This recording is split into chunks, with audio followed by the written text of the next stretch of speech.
नमस्कार। एक बार फिर से आप सभी का बहुत बहुत स्वागत है परीक्षा वर्ल्ड के इस यूट्यूब चैनल में। दोस्तों, आज के इस वीडियो में हम बात करने वाले हैं प्रमुख फिल्म पुरस्कारों के बारे में। जो भी इम्पॉर्टेंट फिल्म पुरस्कार राष्ट्रीय लेवल के या अंतर्राष्ट्रीय लेवल के 2022-23 के दौरान वितरित किए गए हैं, उनको आज के इस वीडियो में हम कवर करने वाले हैं। पूरे डिटेल में सभी पुरस्कारों को हम कवर करेंगे। केवल हमारा फोकस उन्हीं पुरस्कारों पर रहेगा जो आपके एग्ज़ाम के लिए इम्पॉर्टेंट होंगे। इन पुरस्कारों से रिलेटेड टॉप 20 हम MCQs को इस वीडियो में कवर करने वाले हैं। अगर आप इन 20 प्रश्नों को सॉल्व कर लेते हैं, देख लेते हैं, इसके अलावा जो भी मैं एडिशनल इन्फॉर्मेशन आपको दूंगा उनको आप देख लेते हैं, तो फिल्म पुरस्कारों की सारी तैयारी आपको एक ही वीडियो से हो जाएगी। तो यह वीडियो आपके आगामी सभी परीक्षाओं के लिए बहुत ही ज़्यादा महत्वपूर्ण होने वाला है। तो चलिए वीडियो को स्टार्ट करते हैं। पहला प्रश्न आपके स्क्रीन पर है। आपको पता होगा कि हाल ही में 95वें ऑस्कर पुरस्कार वितरित किए गए हैं 2023 के लिए। तो आपको बताना है कि ऑस्कर पुरस्कार 2023 में किसे सर्वश्रेष्ठ अभिनेत्री यानी कि बेस्ट एक्ट्रेस का खिताब दिया गया है। काफ़ी इंपॉर्टेंट प्रश्न है। तो राइट आंसर आपका क्या हो जाएगा? मिशेल ईओह को, यानी कि ऑप्शन आपका यहाँ पे जो ए है बिल्कुल सही दिया हो जाएगा आपका। किस मूवी के लिए इनको दिया गया है? तो आप याद देखिएगा, everything everywhere all at once. इस मूवी के लिए मिशेल योह को जो है सर्वश्रेष्ठ अभिनेत्री का पुरस्कार दिया गया है। तो इनके बारे में आप याद देखिएगा। तथा ऑस्कर पुरस्कार पाने वाली ये पहली एशियाई एक्ट्रेस भी बनी है। तो इसके बारे में आप याद देखिएगा, ये पहली एशियन एक्ट्रेस, पहली एशियन अभिनेत्री बनी है जिनके द्वारा ऑस्कर पुरस्कार जीते गए हैं। तो ये फैक्ट भी आप याद रखिएगा। इनका नाम है मिशेल योह। किस मूवी के लिए दिया गया है? तो everything everywhere all at once के लिए। अगला प्रश्न आपके स्क्रीन पर है। ऑस्कर पुरस्कार 2023 में किसे सर्वश्रेष्ठ निर्देशक यानी कि बेस्ट डायरेक्टर का खिताब दिया गया है? तो बेस्ट डायरेक्टर का खिताब किसको दिया गया है? दो लोगों को दिया गया है, डैनियल क्वान और डैनियल सेइनर्ट, यानी कि ऑप्शन आपका सी यहाँ पे बिल्कुल सही हो जाएगा। उपर्युक्त दोनों किस मूवी के लिए दिया गया है? तो अगेन मूवी आपकी हो जाएगी everything everywhere all at once के लिए। तो मूवी भी आपको साथ में याद करना है। Everything everywhere all at once movie के लिए इन दोनों लोगों को बेस्ट डायरेक्टर का खिताब दिया गया है। तो ऑप्शन आपका सी यहाँ पे बिल्कुल सही हो जाएगा। अगला प्रश्न आपके स्क्रीन पर है। यह प्रश्न आपके लिए काफ़ी ज़्यादा महत्वपूर्ण है। हाल ही में 95वें ऑस्कर पुरस्कार 2023 में बेस्ट डॉक्यूमेंट्री शॉर्ट फिल्म का पुरस्कार दिया गया द एलिफेंट विस्परर्स को। तो आपको बताना है कि द एलिफेंट विस्परर्स की जो शूटिंग है किस राष्ट्रीय उद्यान में की गई थी। काफ़ी ज़्यादा महत्वपूर्ण प्रश्न आपके एग्जाम के लिए है। तो आप याद कर लीजिएगा, द एलिफेंट विस्परर्स की जो शूटिंग है तमिलनाडु के मुदुमलाई राष्ट्रीय उद्यान में की गई थी। मुदुमलाई नेशनल पार्क में की गई थी, यानी कि ऑप्शन आपका यहाँ पे जो ए है बिल्कुल सही हो जाएगा। इस प्रश्न को आप स्टार मार्क कर लीजिएगा। 100% मैं आपको गारंटी देता हूँ कि आगामी जो भी परीक्षाएं होने वाली हैं उनमें ये यहाँ से प्रश्न देखने को मिलेगा ही मिलेगा। इस शॉर्ट फिल्म से रिलेटेड जो भी एडिशनल इन्फॉर्मेशन आपको आगे मैं देने वाला हूँ उसको भी आपको याद कर लेना है। इनमें से कोई एक तो आपके एग्जाम में पूछा ही पूछा जाएगा। तो आइए द एलिफेंट विस्परर्स के बारे में थोड़ी सी बात कर लेते हैं। तो पहली चीज़ तो मैंने आपको यहाँ पे बता दी है कि इसकी जो शूटिंग है तमिलनाडु के मुदुमलाई राष्ट्रीय उद्यान में की गई थी। तो पहली चीज़ तो आपको यही याद रखनी है। इसके बाद आपको याद रखना है कि जो है इसके डायरेक्टर कौन है। डायरेक्टर और प्रोड्यूसर दोनों आपसे एग्जाम में पूछे जाएंगे। तो इसके डायरेक्टर हैं कार्तिकेय गोंजाल्विस, आप याद देखिएगा। डायरेक्टर मतलब क्या हो जाएगा? निर्देशक। और इसके निर्माता कौन है, प्रोड्यूसर कौन है? तो गुनित मोंगा। तो इन दोनों लोगों के नाम आपको याद रखना है। तथा इस मूवी में जो हाथी है उस हाथी का क्या नाम है? तो आप याद देखिएगा, इस मूवी में जो हाथी है उस हाथी का नाम है रघु। तो इसके बारे में भी आप याद देखिएगा। तथा यह बेस्ट मतलब यह ओरिजिनल कहानी पर बेस्ड स्टोरी है। तो इस हाथी को पालने वाले दंपत्ति का क्या नाम है? इस हाथी को पालने वाले दंपत्ति का नाम है बोमन और बेल्ली। इन्हीं दंपत्तियों के द्वारा ही इस हाथी को पाला गया था मुदुमलाई नेशनल पार्क में। तो इसके बारे में आप याद देखिएगा। पिक्चर में आप देख पा रहे हैं ये दोनों दंपत्ति हैं बोमन और बेल्ली। इन्हीं के द्वारा इस हाथी को पाला गया था जिसके ऊपर यह मूवी बनी है द एलिफेंट विस्परर्स। जो भी चीज़ मैंने आपको यहाँ पे बताई है इसका आप स्क्रीनशॉट ले लीजिएगा। 100% मैं आपको गारंटी देता हूं कि यहां से प्रश्न आपके एग्जाम में बनेंगे। अगला प्रश्न आपके स्क्रीन पर है, ऑस्कर पुरस्कार 2023 में बेस्ट ओरिजिनल सॉन्ग का पुरस्कार किसे दिया गया? इंपॉर्टेंट प्रश्न है। सर्वश्रेष्ठ मूल गीत यानी कि बेस्ट ओरिजिनल सॉन्ग का जो पुरस्कार है नाटू नाटू को दिया गया, यानी कि ऑप्शन आपका यहाँ पे ए जो है बिल्कुल सही हो जाएगा, नाटू नाटू को। तो इसके बारे में आप याद रखिएगा, नाटू नाटू के संगीतकार कौन है यानी कि संगीतज्ञ कौन है? तो एम कीरावानी ने इसका संगीत दिया है। और इसके गीतकार कौन है, सिंगर कौन है? तो चंद्रबोस जो है इसके सिंगर है। तो ये फैक्ट भी आप याद रखिएगा, अगर नाटू नाटू गाने के संगीतकार पूछ ले तो एम कीरावानी संगीतकार हो जाएंगे, और गीतकार अगर पूछ ले तो चंद्रबोस जो है इसके गीतकार हैं। और ये किस मूवी का गाना है? तो RRR मूवी का यह सॉन्ग है। इसके बाद जो चीज़ें आपकी ऑस्कर अवार्ड से बच गई थी उसको मैंने यहाँ पे लिख दिया है। सर्वश्रेष्ठ फिल्म का खिताब दिया गया था everything everywhere all at once को दिया गया था। वहीं सर्वश्रेष्ठ अभिनेता का खिताब दिया गया था ब्रेंडन फ्रेजर को, किस मूवी के लिए? तो द वेल मूवी के लिए ब्रेंडन फ्रेजर को सर्वश्रेष्ठ अभिनेता का पुरस्कार दिया गया था। वहीं दीपिका पादुकोण जो है ऑस्कर में प्रस्तुति देने वाली तीसरी भारतीय भी बन गई है। तो ये फैक्ट भी आप याद रख सकते हैं। अगला प्रश्न आपके स्क्रीन पर है, हाल ही में 80वें गोल्डन ग्लोब अवार्ड 2023 का वितरण किया गया था। तो गोल्डन ग्लोब अवार्ड 2023 में बेस्ट सॉन्ग का पुरस्कार किसे दिया गया था? इंपॉर्टेंट प्रश्न है। तो गोल्डन ग्लोब अवार्ड 2023 में बेस्ट सॉन्ग का जो पुरस्कार है यह किसको दिया गया था? तो आप याद रखिएगा, इंपॉर्टेंट है, नाटू नाटू को। ऑप्शन आपका ए यहाँ पे बिल्कुल सही हो जाएगा, नाटू नाटू को। तो ये गाना आपके एग्जाम के लिए, आगामी परीक्षाओं के लिए बहुत ही ज़्यादा महत्वपूर्ण है। इस गाने ने 2 अवार्ड जीते हैं, एक तो ऑस्कर अवार्ड जीता है और एक आपका गोल्डन ग्लोब अवार्ड 2023 जीता है। तो इस गाने को आप याद रखिएगा। अगला प्रश्न आपके स्क्रीन पर है, हाल ही में गोल्डन ग्लोब अवार्ड 2023 में बेस्ट एक्ट्रेस का पुरस्कार किसको दिया गया? इंपॉर्टेंट प्रश्न है। तो गोल्डन ग्लोब अवार्ड 2023 में बेस्ट एक्ट्रेस का पुरस्कार दिया गया था केट ब्लैंचेट को। इनका नाम क्या है? तो केट ब्लैंचेट, यानी कि ऑप्शन आपका यहाँ पे जो डी है बिल्कुल सही हो जाएगा। इनके बारे में आप याद रखिएगा।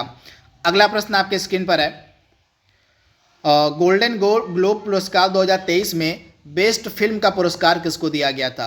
यहाँ पे गोल्डन ग्लोब पुरस्कार 2023 की बात हो रही है। इसमें सर्वश्रेष्ठ फिल्म यानी कि बेस्ट फिल्म का पुरस्कार किसको दिया गया था? तो आप याद रखिएगा, द फेबलमैन्स को। ऑप्शन आपका यहाँ पे जो बी है बिल्कुल सही हो जाएगा, द फेबलमैन्स को जो है गोल्डन ग्लोब अवार्ड 2023 में बेस्ट फिल्म का पुरस्कार दिया गया था। तो इसके बारे में आप याद रखिएगा। वहीं ऑप्शन ए आप देख पा रहे हैं, everything everywhere all at once को जो है बेस्ट ऑस्कर में बेस्ट फिल्म का पुरस्कार दिया गया था। यानी कि ऑस्कर की अगर बात की जाए कि ऑस्कर के लिए बेस्ट फिल्म का पुरस्कार 2023 में किसको दिया गया था? तो everything everywhere all at once को दिया गया था। वहीं गोल्डन ग्लोब अवार्ड 2023 में बेस्ट फिल्म का पुरस्कार दिया गया द फेबल्समैन्स को। वहीं अगर आपसे पूछ ले कि बाफ्टा पुरस्कार 2023 में सर्वश्रेष्ठ फिल्म का पुरस्कार किसको दिया गया था? तो all quite on the western front को जो है बाफ्टा पुरस्कार 2023 में बेस्ट फिल्म का पुरस्कार दिया गया। तो ये जो तीनों पिक्चरें हैं आपके एग्जाम के लिए बहुत ही ज़्यादा महत्वपूर्ण हैं। अगला प्रश्न आपके स्क्रीन पर है, बाफ्टा अवार्ड 2023 में सर्वश्रेष्ठ फिल्म का पुरस्कार किसे दिया गया? तो अभी अभी हमने इसके बारे में बात की है। तो इस मूवी का नाम है all quite on the western front. यह मूवी किस पर आधारित है? तो वर्ल्ड वॉर 1 पे आधारित यह मूवी है। आप टाइम मिले तो देख लीजिएगा। वर्ल्ड वॉर 1 पे यह आधारित पिक्चर है। एवरीथिंग एवरीवेयर ऑल यहाँ पे all quite on the western front है ना, यहाँ पे all quite on the western front, यह वर्ल्ड वॉर 1 पर आधारित है।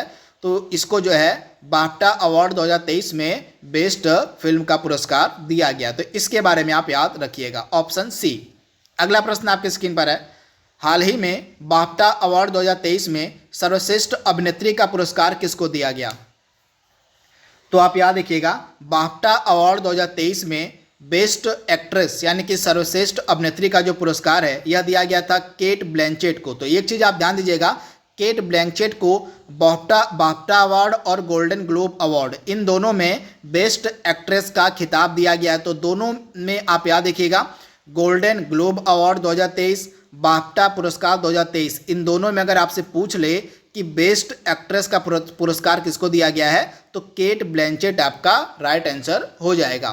वहीं इन दोनों पुरस्कार में अभी अभी जिनकी हमने बात की है, इन दोनों पुरस्कार में सर्वश्रेष्ठ अभिनेता का यानी कि बेस्ट एक्टर का पुरस्कार उसको दिया गया है तो ऑस्टिन बटलर को गोल्डन ग्लोब अवार्ड और बाफ्टा पुरस्कार में बेस्ट अभिनेता का पुरस्कार दिया गया। तो इनका भी नाम आपके लिए इंपॉर्टेंट है। अगला प्रश्न आपके स्क्रीन पर है, प्रश्न आगे आपके आ ही गया है। तो पूछा क्या गया है कि 76वें बाफ्टा अवार्ड 2023 में बेस्ट एक्टर यानी कि सर्वश्रेष्ठ अभिनेता का पुरस्कार किसे दिया गया। तो इनको जो है बाफ्टा अवार्ड में भी और गोल्डन ग्लोब अवार्ड 2023 में भी बेस्ट अभिनेता यानी कि सर्वश्रेष्ठ अभिनेता का पुरस्कार दिया गया है। तो इनका नाम है ऑस्टिन बटलर, यानी कि ऑप्शन आपका बी यहाँ पे बिल्कुल सही हो जाएगा, ऑस्टिन बटलर। 11वां प्रश्न है, हाल ही में आयोजित 53वें अंतर्राष्ट्रीय फिल्म महोत्सव 2022 में Indian film personality of the year का पुरस्कार किसको दिया गया था। तो आप याद रखिएगा, Indian film personality of the year का पुरस्कार दिया गया था चिरंजीवी को, यानी कि ऑप्शन आपका यहाँ पे बी जो है बिल्कुल सही हो जाएगा, चिरंजीवी को। हम किसकी बात यहाँ पे कर रहे हैं, तो अंतर्राष्ट्रीय फिल्म महोत्सव 2022 की यहाँ पे हम बात कर रहे हैं। अगला प्रश्न है, भारतीय म्यूजिक कंपोजर रिकी केज, ये नाम आप याद कर लीजिएगा, रिकी केज की यहाँ पे हम बात कर रहे हैं। रिकी केज ने 65वां ग्रैमी अवार्ड 2023 में सर्वश्रेष्ठ इमर्सिव ऑडियो एल्बम श्रेणी में पुरस्कार जीता है। तो आपको बताना है कि अब तक रिकी केज कितनी बार ग्रैमी अवार्ड जीत चुके हैं। तो ये एक भारतीय म्यूजिक कंपोजर हैं, अब तक इन्होंने 3 बार ग्रैमी अवार्ड जीता है। तो आप याद रखिएगा 2015, 2022 और 2023 3 बार जो है इन्होंने ग्रैमी अवार्ड जीता हुआ है। इनका क्या नाम है, तो इनका नाम है रिकी केज। ये क्या है, तो भारतीय म्यूजिक कंपोजर हैं। तो इनके बारे में आप याद रखिएगा।